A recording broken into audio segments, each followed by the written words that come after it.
अस्सलाम वालेकुम नाज़रीन, मैं वकार अहमद और आप देख रहे हैं द साइकोलॉजी ऑफ स्टुपिडिटी। और स्टुपिडिटी से हम कैसे बचें, हमाकतों से कैसे बचें। हमाकत की नफ्सियात हमारे इर्द गिर्द हर जगह फैली होती है। हमारे फैसलों में इतने अहमकाना फैसले होते हैं कि जिनको हम सोच नहीं रहे होते कि ये अहमकाना है, लेकिन वो अहमकाना होते हैं और उसकी वजह से हम हमेशा गलत फैसले करते हैं। और साइकोलॉजी का शुक्रिया कि जिसने 100-150 सालों में बहुत सारी तहकीक करके हमें ये बताया है कि कौन से फैसले अहमकाना हैं और कौन से अक्लमंदाना फैसले होते हैं और इन अहमकाना फैसलों से बचने का क्या तरीक़ाकार है। पहला तरीका तो यही है कि उनको पहचाना जाए कि ये फैसले अहमकाना हैं और दूसरे सतह ऑफ कोर्स उनको अवॉइड करने की है। तो इसी सिलसिले में यानी हमाकत की नफ्सियात में आज हम बात करेंगे पैराडॉक्स ऑफ चॉइसेस की। यानी पैराडॉक्स ऑफ चॉइस एक सर्टन हमाकत है जिस पर हमने बात करनी है। सो आपको एक खूबसूरत सा एक्सपेरिमेंट बताता हूँ। एक जनरल स्टोर है, उसने 24 जैम्स रखे, 24 जैम्स यानी बहुत ज़्यादा वैरायटी उसने रखी और उसने ये कहा कि इसको आप टेस्ट भी कर सकते हैं और डिस्काउंटेड प्राइस पे आप इसको ले भी सकते हैं। दूसरी तरफ एक और जनरल स्टोर ने तकरीबन 6 जैम की बोतलें रखी डिफरेंट। वहाँ पे भी ऑफ़र क्या थी, आप टेस्ट भी कर सकते हैं फ्री में और डिस्काउंटेड प्राइस पर उनको ले भी सकते हैं।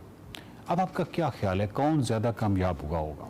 पहले केस की जानिब अगर हम जाएँ तो उसने 60% अट्रैक्शन पैदा की, यानी वहाँ पे जितने भी क्लाइंट्स थे, वहाँ पे जितने भी लोग थे, वो 60% लोग जो थे वो अट्रैक्ट हुए इस कदर वैरायटी, इस कदर चॉइसेस को देख के। यानी 24 जैम्स की बोतलें हैं तो लॉट ऑफ चॉइस, तो ऑफकोर्स बहुत सारे लोग उसको देखने के लिए आए। लेकिन अब हमारा सवाल ये है कि कितने लोगों ने वो जैम ली है। ये बेसिकली जितने मैं आपको स्टैट्स बता रहा हूँ ये एक स्टडी पर मुश्तमिल है। अब परचेज़ कितना किया गया तो पता ही चला कि वो 60% जितने भी लोग आए, 3% लोग वो थे जिन्होंने वो जैम ख़रीदा। अब आते हैं दूसरी केस की जानिब, जो सिर्फ 6 जैम उस जनरल स्टोर में रखे हुए हैं। तो जो 6 जैम जिसने रखे हुए हैं, यानी जिसने लेस चॉइस दी हुई है, तो वो कम लोगों को अट्रैक्ट कर सका, सिर्फ 40%, यानी 60% की निस्बत ऑफ कोर्स कम है। 40% लोगों को वो अट्रैक्ट कर सका, लेकिन उसकी जो सेल्स थी वो सेल्स 30% थी। 30% जैम्स उसके बिके। पिछले के कितने बिके? 3%, इसके 30%, 10 टाइम्स 10 गुना ज़्यादा सेल किसने की? जिसने लेस चॉइस थी। जो ज़्यादा चॉइस वाला था उसने अट्रैक्ट लोगों को ऑफकोर्स किया, लेकिन उसने कम सेल की। वजूहात क्या है? हमें ये मालूम होता है कि एक दफ़ा जब हमें बहुत सारी चॉइसेस, ज़्यादा नंबर दिया जाता है तो वो हमें अपनी तरफ अट्रैक्ट तो ज़रूर करता है, लेकिन वो एक ऐसी चीज़ पैदा कर देता है जिसको हम कहते हैं कि डिसीजन फटीग पैदा कर देता है। फैसला करने की कुव्वत को शदीद मुतासिर करता है। जितनी ज़्यादा चॉइसेस होंगी, जितनी कम चॉइसेस होंगी, उतना हमारा फैसला भी बेहतर होगा। लेकिन उसके साथ एक और चीज़ भी नथी है। प्रॉब्लम यह है कि जब आप एक फ़ैसला कर लेते हैं बहुत सारी चॉइसेस में से या कम चॉइसेस में से, तो जब आप बहुत सारी चॉइसेस में से फैसला करते हैं तो ऑफकोर्स आप किसी एक चीज़ को चुनते हैं, तो बहुत सारी रह जाती हैं। वो जो रह जाती हैं वो एक रिग्रेट की फीलिंग छोड़ जाती हैं।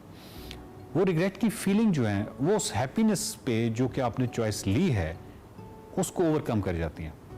वो खुशी आपको नसीब नहीं होती। लेकिन जो लेस चॉइस है उसके अंदर आप अपने आप को विनर या अपने आप को इंटेलिजेंट या आपको बेहतर फैसला करने वाला अपने आप को महसूस कर सकते हैं। उसकी वजह यह है कि जो कुछ आपने छोड़ा है वो कुछ ज़्यादा नहीं था।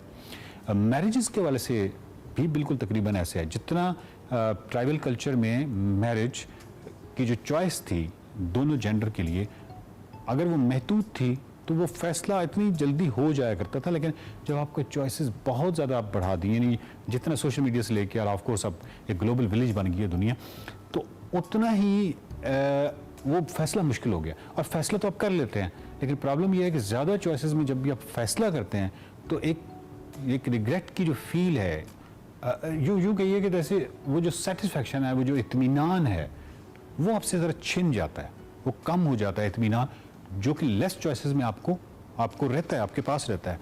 सो आप अपनी पूरी ज़िंदगी में भी देख लीजिए, अपने इर्द गिर्द देख लीजिए, आपकी जितनी ज़्यादा आपको चॉइसेस दी जाएंगी आप उतना ज़्यादा कंफ्यूज होंगे।